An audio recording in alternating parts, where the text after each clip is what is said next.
Today, I am recognized. Not too broadly. I'm not a big deal.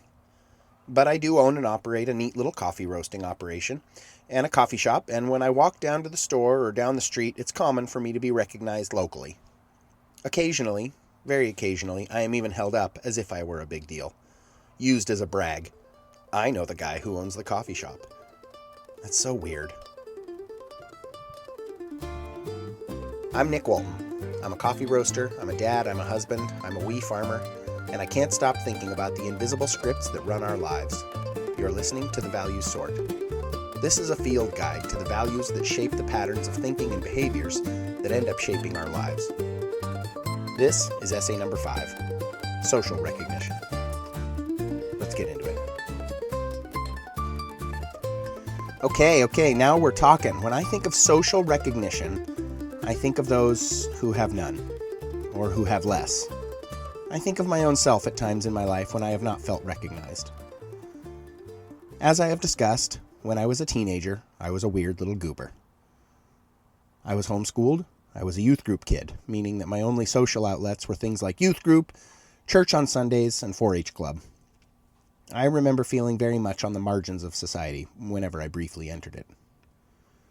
We didn't have a lot of money that I could have used to buy my way into being recognized as something I was hoping to be. I don't know what. Flashy, successful, I guess, worthy of respect and dignity. I wanted the approval of others. When I was about 14, my folks sent me to the local high school to take a computer class and to try out track and field. Both ended up being deeply upsetting spaces to enter. I did not react well. I lacked the confidence that comes from knowing myself and how I fit into the larger world. I felt small. I felt like I came from something small. Lacking money, I was sent to run track with the wrong shoes, which was a silly thing to say now, in hindsight. When I was young, it was all that mattered. I had high tops we found at Goodwill. Other kids had proper spikes. I wanted to learn something about computers. Most of the rest of the class was busy goofing off with people they'd known since kindergarten and wondering who the heck the homeschooler was. Loser. I am older now. Not old, but older. I was born in 1981. I have active memories of the 1980s, but I did most of my formative growing up in the context of the 1990s. I remember Stretch Armstrong as a revolutionary new product. I remember the release of the Nintendo Entertainment System. I remember wishing I had MTV. I remember a million things that existed before the internet made things complicated. And today, I'm not as concerned with the daily approval of the people around me.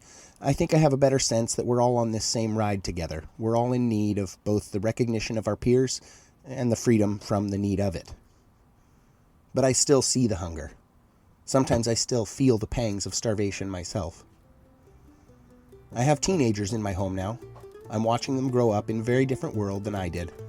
And I grew up in a very different world than my parents, who were born in the late 1950s. But in every generation, I see a need for social recognition. I see a void where that need hasn't been met, where that value is not observed.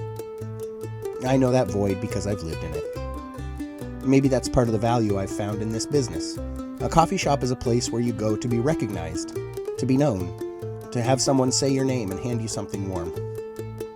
How can we recognize one another more fully? How can we lead with respect? Maybe it starts by remembering the weird little goober inside all of us who just wants to be invited to the table.